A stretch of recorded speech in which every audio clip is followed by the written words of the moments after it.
तो वहीं मुख्यमंत्री अरविंद केजरीवाल के विपासना पर बीजेपी ने तंज कसा है। बीजेपी नेता हरीश खुराना ने हमला बोला है। ईडी के सामने पेश नहीं होने पर सवाल पूछे हैं। हरीश खुराना ने पूछा कि क्या कानून से ऊपर है विपासना, कानून के लिए इज्जत और मान नहीं है। खुराना ने ये तंज आम आदमी पार्टी के मुख्यमंत्री अरविंद केजरीवाल से पूछा है।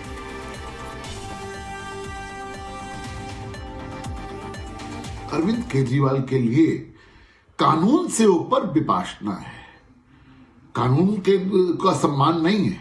ये दिखाता है कि अरविंद केजरीवाल के मन में कानून के लिए इज्जत और मान नहीं है। आपको ईडी ने बुलाया था, चंद सवालों के जवाब देने के लिए बुलाया था, लेकिन आपने पिछली बार आपने बहाना मारा था कि मध्य प्रदेश और छत्तीसगढ़ और राजस्थान के चुनाव है, इसलिए आप उसमें व्यस्त हैं। कल को कानून आपके ऊपर सख्त कार्रवाई करेगा तो आप चिल्लाएंगे, देखिए कानून मेरे ऊपर कार्रवाई कर रहा है, अपने आपको बेचारा दिखाने की कोशिश करेंगे। बहुत सारे सवालों के आपको जवाब देने हैं। कब तक भागेंगे आप?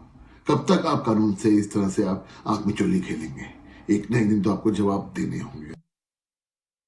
देखिए, इसके पहले भी मुख्यमंत्री अरविंद केजरीवाल को ईडी द्वारा समन भेजा गया था और पेश होने के लिए कहा गया था। हालांकि मुख्यमंत्री ने उस समय एक पत्र लिखकर कई सवाल पूछे थे और साथ ही साथ राजनीति से प्रेरित होकर समन जारी करने की बात कही गई थी।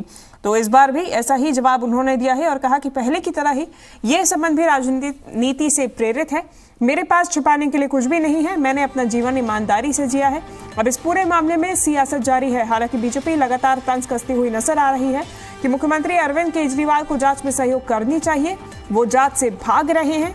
पिछली दफा उन्होंने चुनावी कानूनी प्रचार प्रसार का बहाना बनाया था और ऐसे में इस बार भी विपासना का बहाना बनाकर कानूनी प्रक्रिया से अरविंद केजरीवाल बच रहे हैं, जांच से बच रहे हैं, लेकिन लंबे वक्त तक वो बच नहीं पाएंगे। ऐसे में ये भी सवाल पूछा है बीजेपी ने कि क्या कानून से ऊपर है विपासना मुख्यमंत्री के लिए।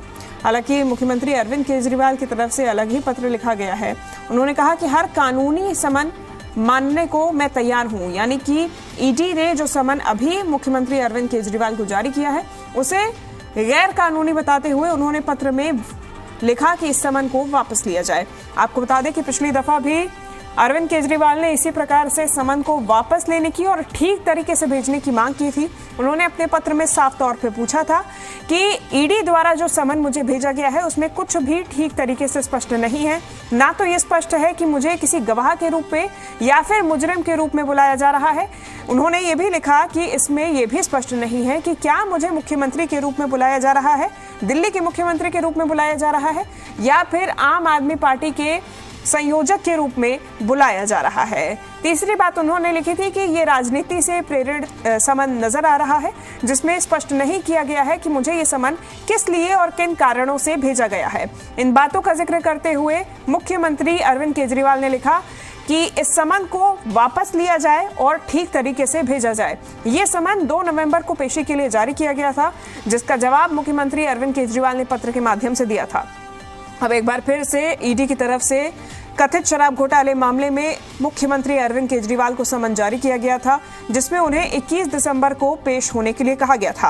हालांकि आम आदमी पार्टी की तरफ से ये चीज पहले ही कही गई थी कि मुख्यमंत्री का 19 दिसंबर से 30 दिसंबर के लिए विपासना का कार्यक्रम आयोजित है, जिसमें मुख्यमंत्री जाएंगे। और ऐसे में इस बीच ईडी की तरफ से नोटिस जारी किया गया, समन जारी किया गया और 21 दिसंबर को पेशी के लिए कहा गया। ऐसे में संभावना यही जताई जा रही थी हर किसी की तरफ से कि मुख्यमंत्री इसमें शायद पेश नहीं होंगे, चूंकि उनका कार्यक्रम पूर्व निर्धारित है। यही बयान तमाम आम आदमी पार्टी के नेताओं और मंत्रियों की तरफ से सामने आ रहे थे। और कल जब मुख्यमंत्री अरविंद केजरीवाल अपने आवास से होशियारपुर के लिए रवाना हुए तो ये चीज भी साफ हो गई कि आज ईडी के सामने पूछताछ के लिए मुख्यमंत्री पेश नहीं होंगे। और ऐसे में आज उन्होंने जवाब भी लिखित में दे दिया है। चलिए ज्यादा जानकारी लेंगे और बलराम पांडे जी मीडिया संवाददाता इस बात की जानकारी दे रहे हैं कि पत्र में आखिर और क्या कुछ लिखा गया है। दूसरी तरफ इस पत्र का अब क्या कानूनी रिएक्शन रहेगा, ईडी की तरफ से आगे क्या कानूनी कार्रवाई की जा सकती है, ये एक बड़ा सवाल बना हुआ है। ऐसे में फिलहाल जो पत्र लिखा गया है उसमें इन बातों का जिक्र, उनके पास ये जानकारी दी गई कि उन्हें माफ कीजिएगा 18 तारीख को ये नोटिस दिल्ली के मुख्यमंत्री अरविंद केजरीवाल को मिला था और उनसे ये कहा गया था कि वो ईडी के इस समन पर 21 दिसंबर को पूछताछ के लिए ईडी दफ्तर हाजिर हो।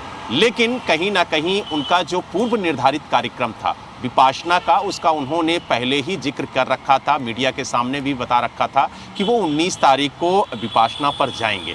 लेकिन कहीं ना कहीं जिस तरीके से ये समन आया, उस समन को लेकर के आज उन्होंने यानी 21 तारीख की सुबह उन्होंने ईडी को समन के बदले एक पत्र लिखा और उस पत्र में उन्होंने कहा कि हम हर कानूनी समन का सम्मान करते हैं, लेकिन जो ईडी की तरफ से उन्हें समन भेजा गया है वो कहीं ना कहीं राजनीति से प्रेरित है और पूरी तरह से गैर कानूनी है। उन्होंने अपने पत्र में ये भी कहा कि इस समन को ईडी वापस ले, और जिस तरीके से उन्होंने ईडी को पहली बार पत्र लिखा था जब 2 नवंबर को उन्हें पूछताछ के लिए बुलाया गया था, तो उसमें उन्होंने कई सवाल खड़े किए थे।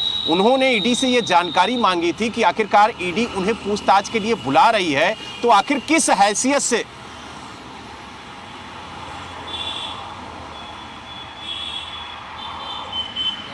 किया गया है। उसमें ये चीज स्पष्टता से नहीं लिखी गई है कि आखिर ये समन किस लिए भेजा गया है, उन्हें किस लिहाज से समन भेजा गया है, यानी कि किस वजह से उन्हें पेश होने के लिए कहा गया है, कौन से मुद्दे को लेकर, किस पद के लिहाज से, और किस या आम आदमी पार्टी के संयोजक के रूप में या तो मुख्यमंत्री के रूप में, ये तमाम चीजें स्पष्ट तौर से नहीं लिखी गई थी।